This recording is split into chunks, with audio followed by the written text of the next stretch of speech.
always knew you wanted to have a family. Did you feel at any point that you had to put your career on hold to have children? So I think I did not think too much about it. I think before I had children, I always wanted to have families. It wasn't sort of thinking, I'm now going to put my career on hold. But I think it became more obvious as I was on maternity leave with my first child, my daughter. And I then had in my head that I didn't really want to come back full time because I wanted to make the most of having, spending the time with her first off for maternity for about a year and then come back and work something like 3 days a week for a few years while she was little. And obviously at that point thinking about maybe having a second one. But during my maternity leave with the first one, the role I had aspired for probably for the 5 years at that point had been in Dairy Crest came up as a vacancy. I was already the number 2 to the head of finance for commercial at that point and had covered it as an interim for another maternity before. So I was offered the role, but they made it very clear to me that if you do this role, you have to come back 5 days a week and you will have to work late evenings. But you get the role if you want it, they knew I could do it. And I was so torn at that point in the stage, do I go for this role, which I kind of aspired to for the last 4 or 5 years, or do I do what I wanted really to do, was going part-time for 3 days a week and enjoying having my little children.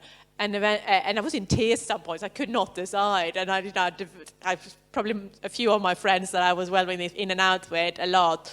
And I actually decided to turn it down. And at that point, it felt like that was it, the end of my career, disaster. But they were very supportive in actually creating me a different role that I could do part-time. So I was finance manager for projects, which meant I could very much manage my own time.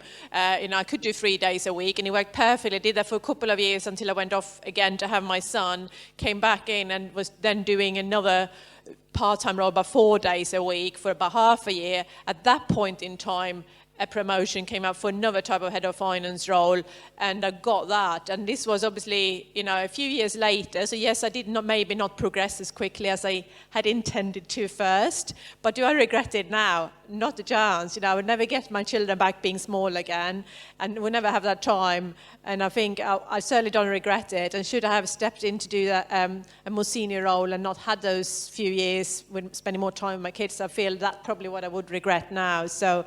But it was completely my choice. Someone else might have done a different choice. To me, the advice is just to really know what you want and when is right for you. And no one's going to look down at you in the future and say, why didn't you, take a promotion earlier on? Why did you spend time working part-time? Because it's what's right for you, I think. And now I've progressed my career since after having the children when I felt it was the right time for me.